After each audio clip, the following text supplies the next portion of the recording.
It's about 11, so I think we can get started. So, welcome all. I'll quickly introduce myself. My name is Davy Cavens. I'm one of the OT cybersecurity architects within CGK. Myself, I worked mainly within the energy grids for the last few years, etc. So in a lot of OT environments. And one of the frameworks we used was the IEC 62443. Now, just for me, guys, anyone working within the OT sector? 1, 2, 3. All right, awesome.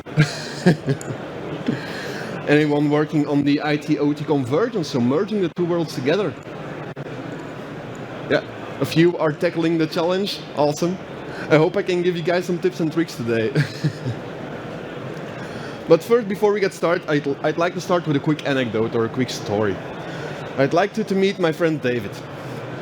David is a SCADA engineer.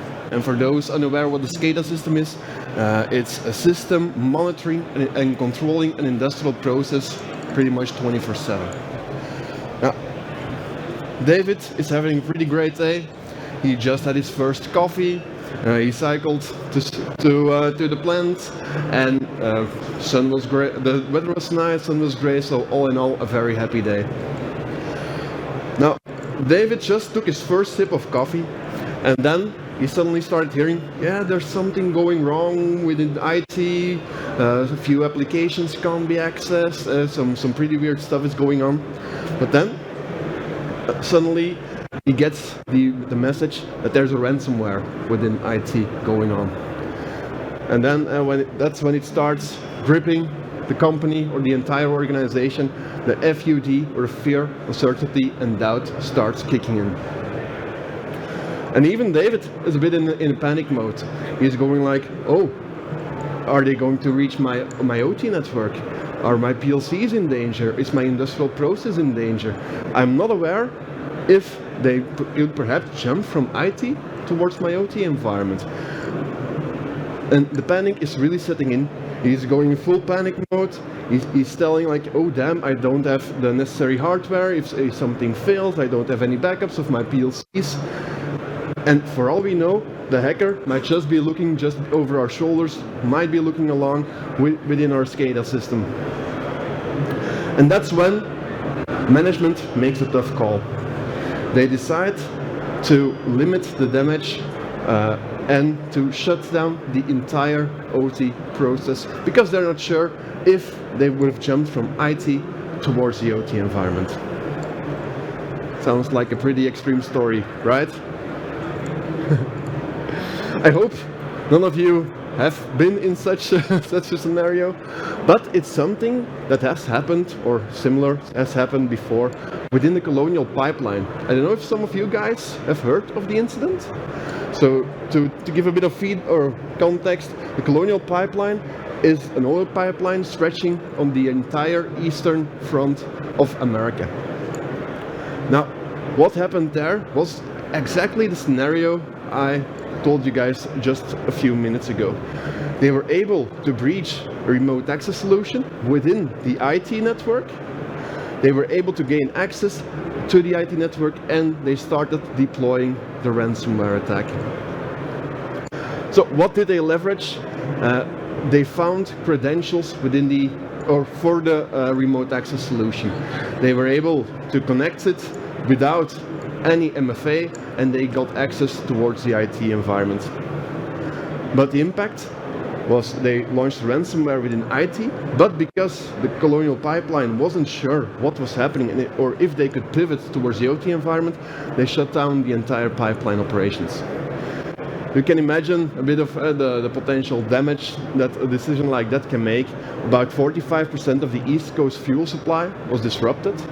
There was a massive fuel shortage for a while because people started panicking. They started panic buying all the oil, and for the company itself, it was a multi-million-dollar loss.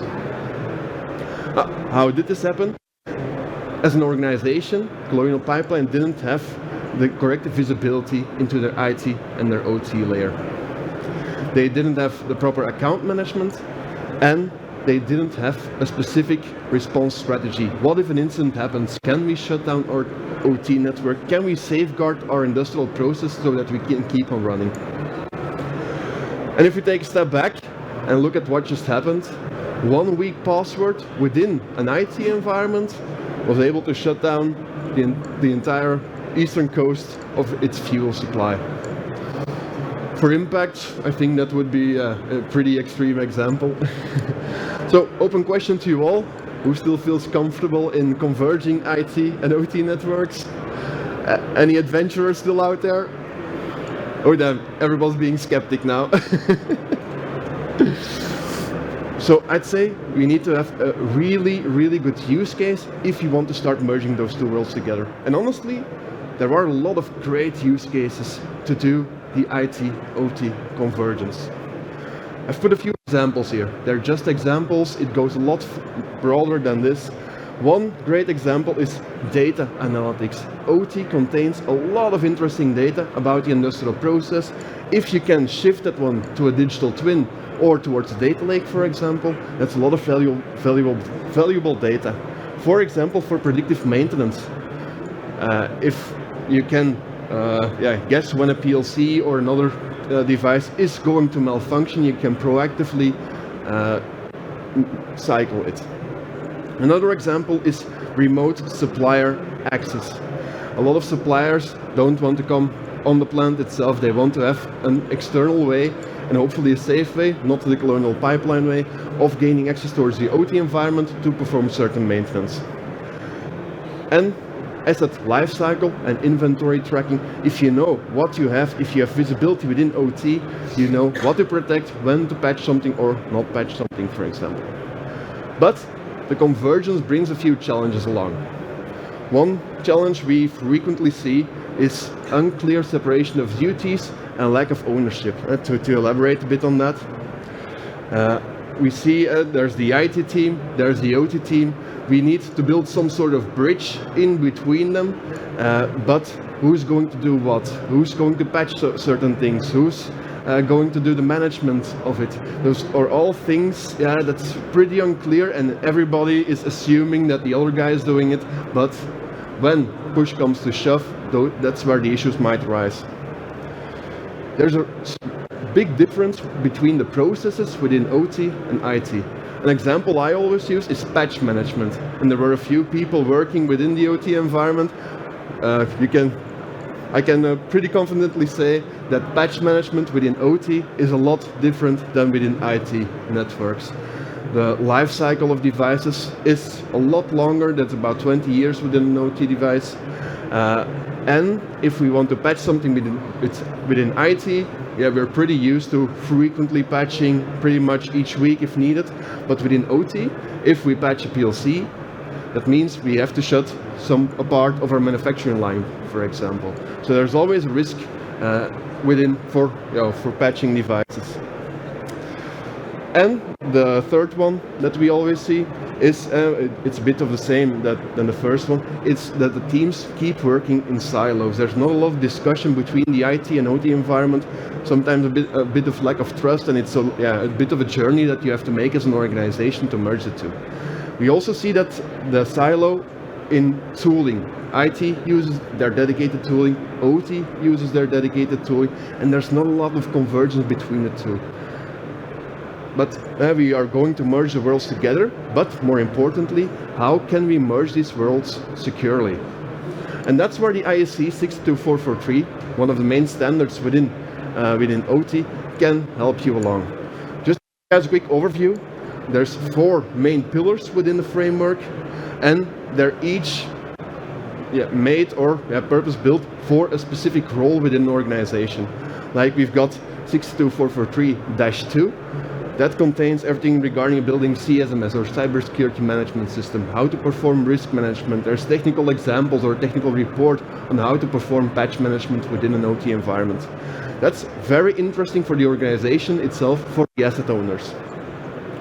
Next up, we've got the system integrators, the more technical details. That's how do we zone a network, which security levels do we want to reach, and more importantly, which is the baseline that we have to maintain to reach a certain security level.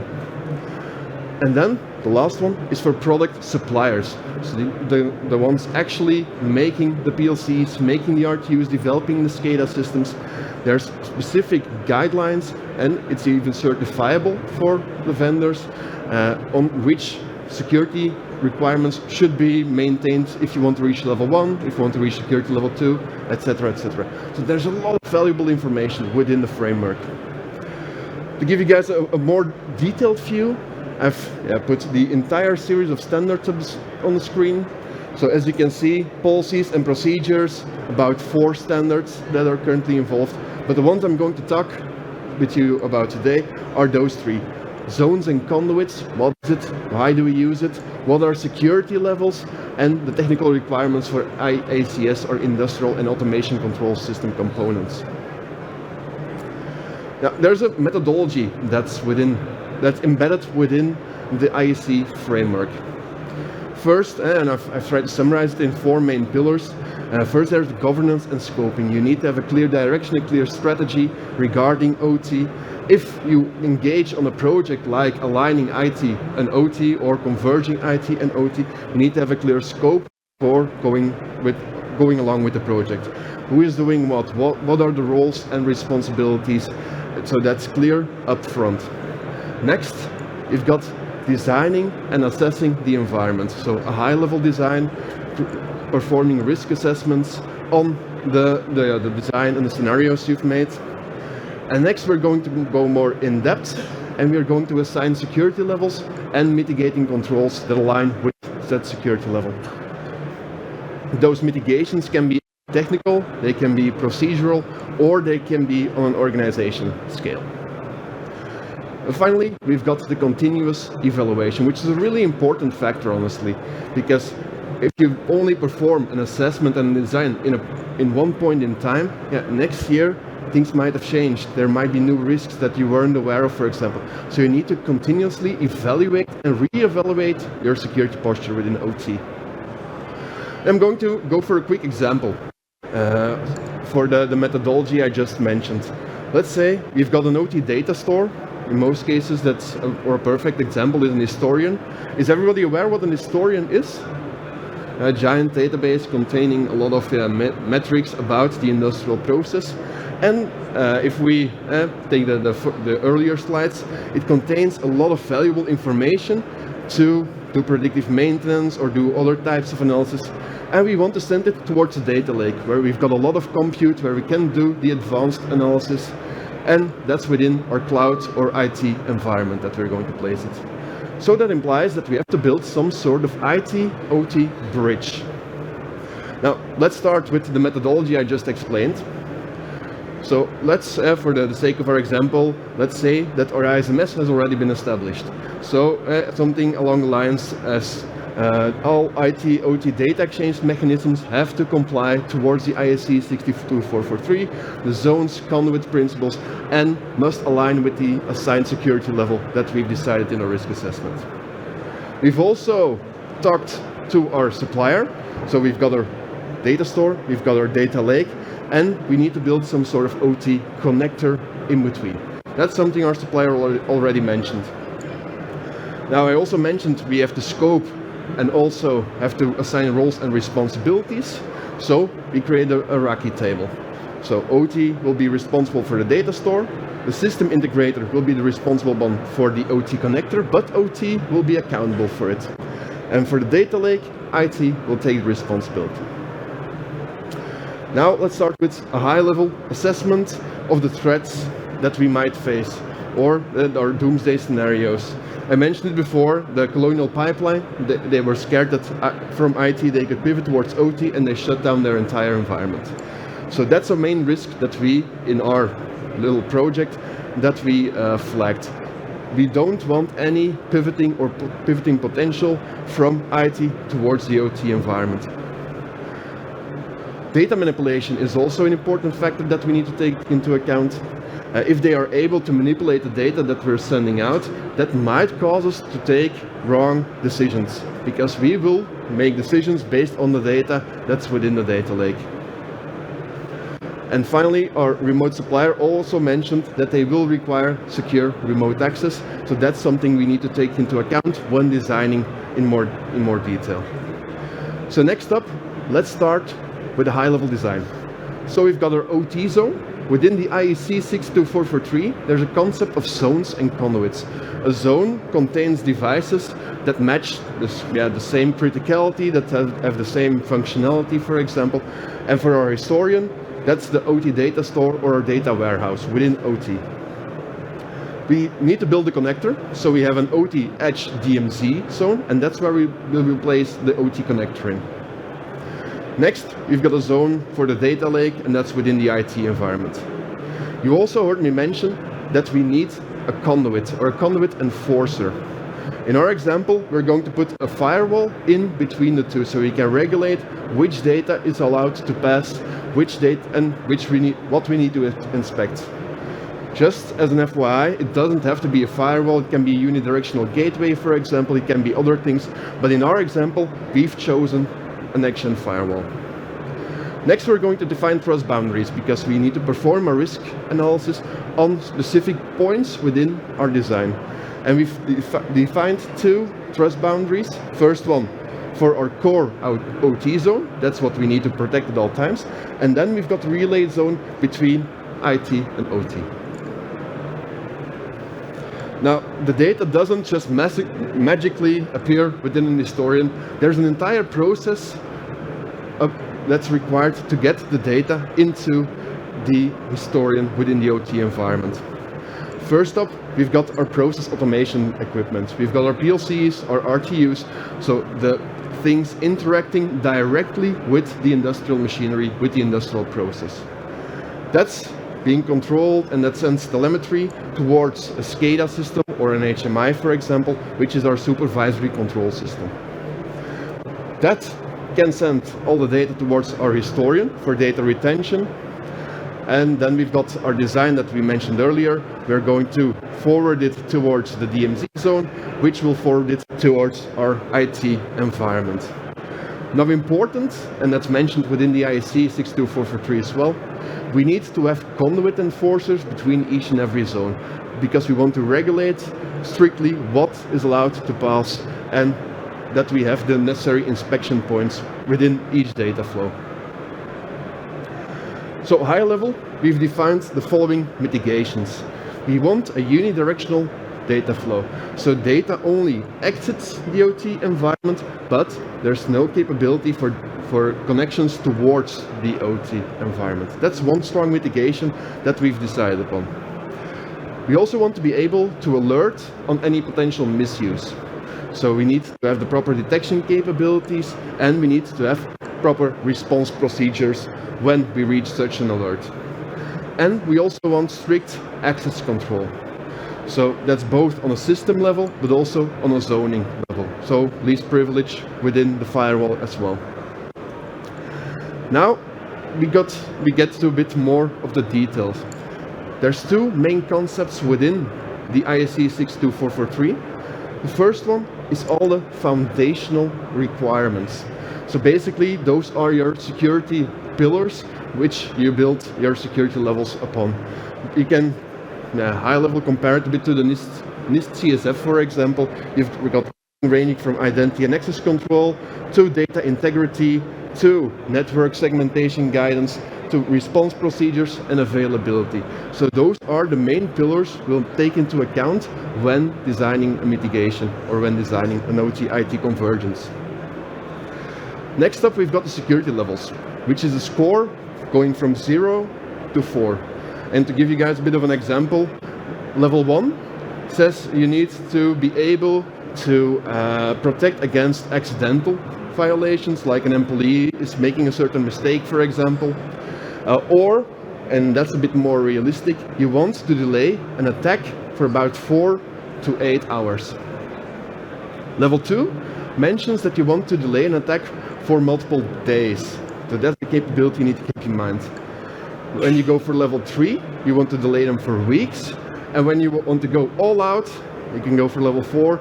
And within the standard, it's mentioned you want to protect against nation-state sponsored attacks But in reality, I think more pragmatic approach would be that we want to delay them from weeks to months so that we have sufficient time to detect potential breaches within our OT environment. Now, as a quick example, this is how it's mentioned within the standard itself. I've put an example here for foundational requirement 5, and in the bottom right you can see if you want to reach a certain security level, what requirement enhancements you need to achieve. Like for example, if you're going for level 3, one important part is we need to take into account island mode. We need to be able to isolate our industrial process from external sources, and we still need to be able to do our business as usual within the OT process or within the OT environment itself. Now, to go one level deeper within this, or about the security levels, we've got our 3 roles that we mentioned earlier. There's 3 different types of security levels mentioned within the standard as well. An asset owner can set a target security level. This is what, as an organization, we want to achieve. That's the target we need to reach. A system integrator or someone doing an assessment can say, with data that we received, with the analysis that we've performed, this is the actual security level that you've achieved. And the product supplier, if he wants to certify against a certain security level, he can mention, yeah, my PLC is capable of reaching SL2 or security level 2. So those are the 3 types of security levels that we've got within the standard. And you can even make it really, really granular.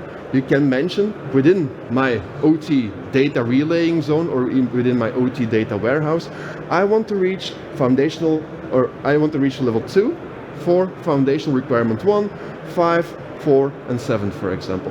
But for the other ones, we can standardize on level 1. So that's the granularity you can integrate within the approach. And that can be applied on either a specific system or a specific zone within your network. Now, if you take our example we've had earlier, and that's the flow we designed or we created earlier, I've assigned some security levels. And as you can see, we're going to be really strict within the IoT Edge DMZ.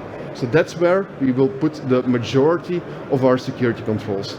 Within the OT environment, we're going for a more pragmatic approach. So our data warehouse and our supervisory control have to maintain security level 2, and our process automation needs to have security level 1.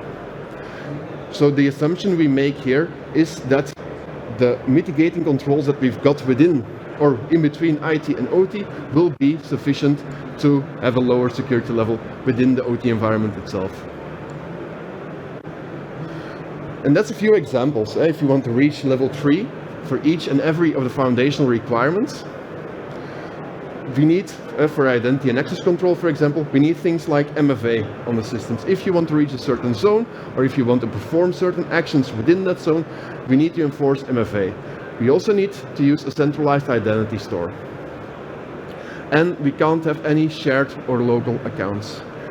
We also need a supervisor override, so an emergency button that can be pressed to shut down a system, for example, if it's being overloaded. And for the restricted data flow, we need to enforce unidirectional communication, but also support island mode.